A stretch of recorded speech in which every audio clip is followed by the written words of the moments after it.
These are highlights from the league I was racing in and was live streamed by JP Broadcasting. They are a great channel and stuff to have the iRacing commentary behind.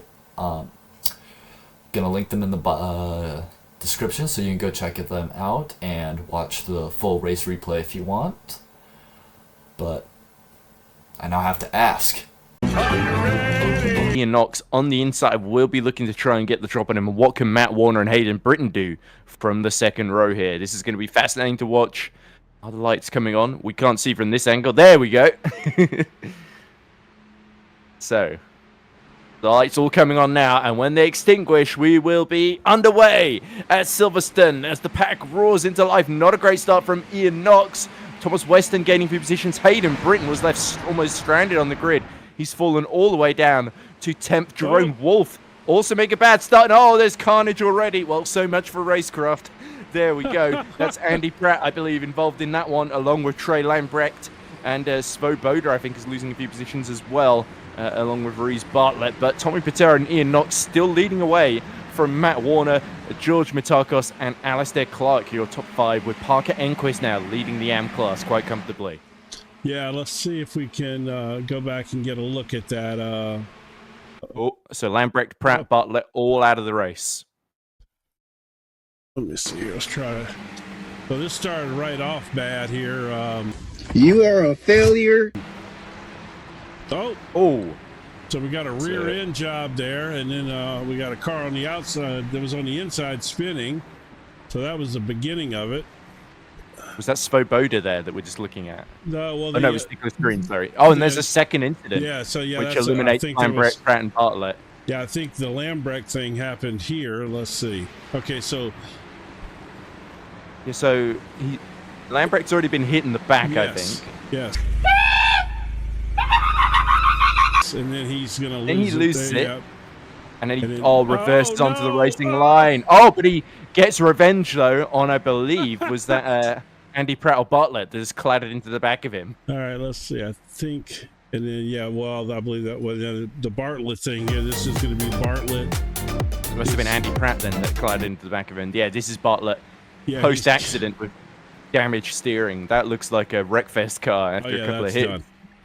Yeah. All right. Well, let's see if we can find us some racecraft now. Down. Whitebrow's gained 6 positions from the back of the grid to go from let's see, that would be 15th to 9th then, if I'm not mistaken. Wow, that's pretty. Yes, and up into second place overall in the AM category, with a little ground to make up there.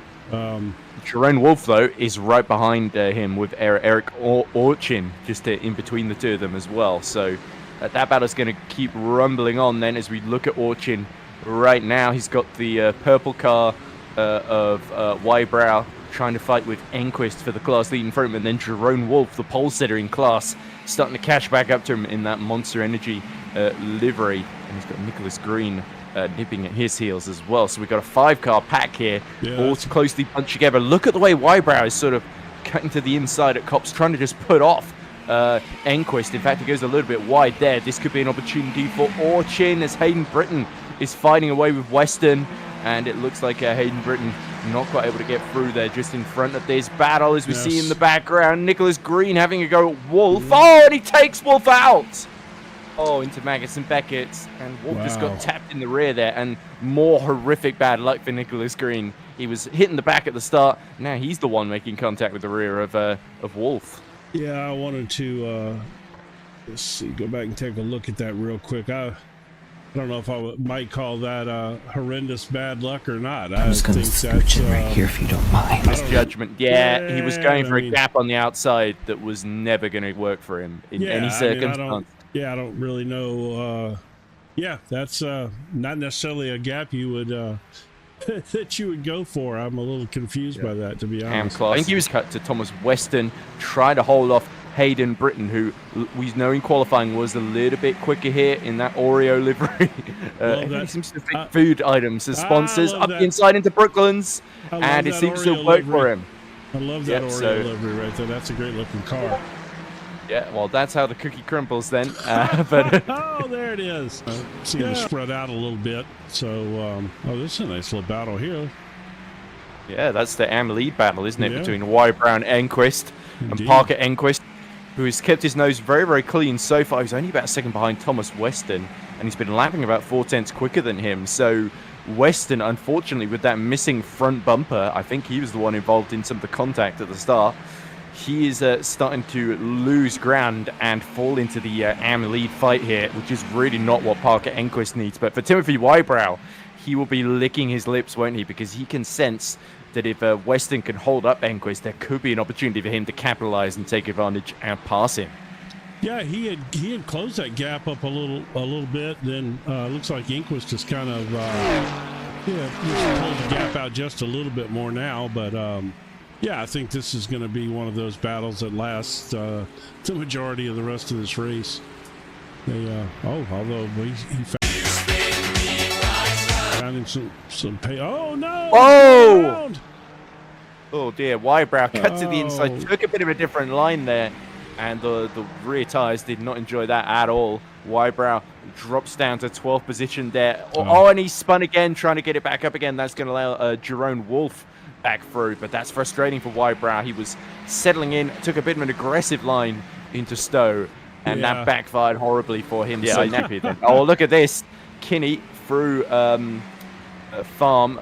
Has to get a little bit wide there, and then early on the brakes into Village and the loop. You can tell he's just looking a little bit nervous, a little bit skittish. Wybrow starting to catch them very, very wide on the exit of the loop there, and Wolf is going to be sharpening his teeth here. Well, Wolf is he's a bit apprehensive right now. Yeah, I think he doesn't feel confident in what Kenny's going to do, and so he's looking for his proper moment to make his move here. That looked like Kinney giving him a wide berth there. Kinney might still try and dive back to the inside though. Just the lap field, and he taps Wolf around. Oh my goodness. And now is going to join this battle as well. So yeah, Garrett Kinney, it was bold. Wybrow's lost it again. Oh, Timothy, what are you doing? He just got too overexcited, and I think he may have hit the wall there as well. Class, at least in theory, as now we cut back to Svoboda trying to spread the pain to Timothy Wybrow. Svoboda had a very tough start to the races. Weston is dropping down the field, so Thomas Weston has hit more trouble. It looked like he was recovering ground. He has fallen to 10th now. Yeah, I'm trying to see. Oh, yeah, he had apparently he had a little incident. I'm gonna stick with this for a second here, and then we'll go back and look at. Would that have been with Hayden Britton, maybe? Well, it doesn't. On his own, okay. Yeah. So Weston still missing that front bumper all over the curb. Yeah. Oh, he's. I don't want. I'm not sure if you've seen qualifying, but I was about to say he Franco Colapinto did. So. Yeah, I did actually. Oh, very wide from Wybrow. Wybrow's going to a different circuit there, right into the runoff. Way too late on the brakes, and Svoboda gratefully takes a position in the AM class. That's him up to 5th overall then. I think we all know where this is going, so let's just skip to the end. Well, from what I saw earlier, I don't have it on my screen right now, but from what I saw earlier, like his I rating was the class of the field. He was in the high to mid fours. Yes, he is indeed going to win. So he flashes the lights then, and it's Tommy Patero that takes the win in Heat 1 here at Silverstone in the Jack Nick collaboration round here in this Ferrari Challenge. Ian Knox is second, just holding off Matt Warner by about a second and a half there, with George Matakos coming through to finish in 4th. Alistair Clark here will take 5th. We didn't see too much of Alistair in his dark green livery. Lovely livery though. As Hayden Britton will take 6th. But winning in the AM class, it's either going to be Enquist or Orchin. Enquist sees Orchin charging towards the back of him, but it's too late for the Thai driver.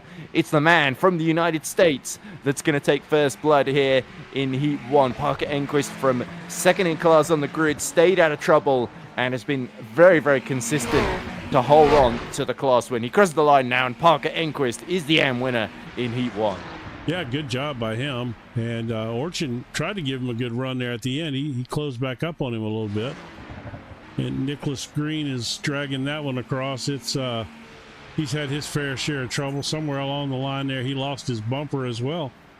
I think he might be the one that lost it right at the start as well. So he said pretty much the whole race. with not a whole lot of help from the front downforce there. So Nicholas Green will be hoping that he has a bit more of an intact car for race 2, or the second heat, I guess. Oh, As there goes Wybrow. looked like the Wolf got back out there at least. Oh, that is good, but he will finish. Alistair Clark and George Mitakos on row 7th, 13th, and 14th. Matt Warner will be 15th ahead of Ian Knox in 16th. And our winner from the first race, Tommy Patero, he has got to do quite the job here, clearing the field. We saw it wasn't the easiest job to overtake.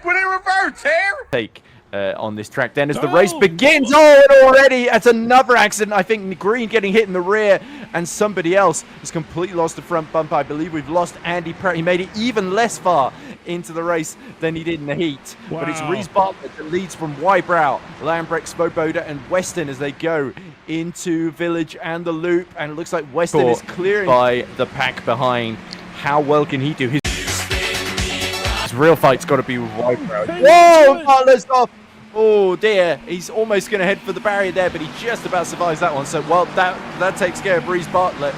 Down to an 11th position behind Parker Enquist. He goes. So now Wybrow leads the AM class, and Weston leads overall. Wybrow, so yeah, Knox, the latest of our pro runners, to have to get past the AM leaders. A little bit wide. Oh, and round goes Wybrow. He just got spooked off the road there, and that allows Parker Enquist through into the AM lead. And you got to feel for Timothy Wybrow there, because he was doing everything right up to that point. Couple of mistakes here and there, but he was excelling. And now he has lost that AM lead. He's back exactly where he was, and now he's got Svoboda for company as well. So Wybrow has just got to hope he can keep it clean from now on and at least hold on to second. But his tyres are not going to have enjoyed that one whatsoever. Matt Warner, by the way, fastest lap, 2 minutes, 0.2. He's right behind Lambrecht and Weston. Yeah, and you got here Svoboda. I can't put the V in there. Is Wybrow again?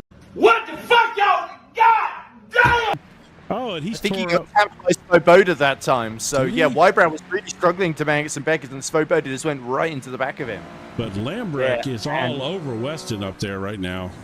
And Lambrecht, of course, did start near the front row, didn't he, in the reverse grid? So he didn't get to do a whole lot of the first race, so he's a little bit more unpredictable, isn't he, compared to Weston and Warner, who both countrymen both qualified at similar times. They know each other pretty well. Weston, of course, another driver that really struggled with the damage in the first race, as Lambrecht is almost trying to get alongside into Cops, but Weston defends the middle of the road. Oh, he gets tapped around, and almost pinballs into Lambrecht there, but Weston has hit trouble again. He's got a damaged car, and he is off the circuit, and that is his race ruined there.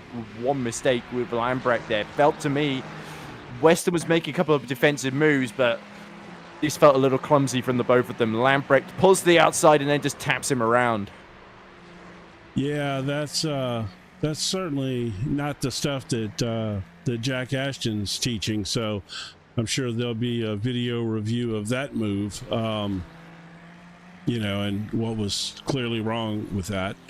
Well, that kind of changes things up front a little bit. It certainly makes things a bit more straightforward for Matt Warner, doesn't it? Because he's now only got one car to pass, because Lambrecht's taken out the other one. Alistair Clark. Oh, mistake from Warner. I think we all know where this is going, so let's just skip to the end. It's going to be a little bit too far back. The clock is about to run out. Where is Tommy Patero? Is he about to cross the line and win? He is. There we go. Checkered flag is out. So he won the heat. He's going to win the feature from the very back grid. Only took him 5 laps to get to the front of the field. And Tommy Patero, it is complete domination at Silverstone for the Finn. And he looks justifiably delighted with that. Matt Warner is coming through now. Lambrecht very, very close, but not close enough. Warner holds on to second.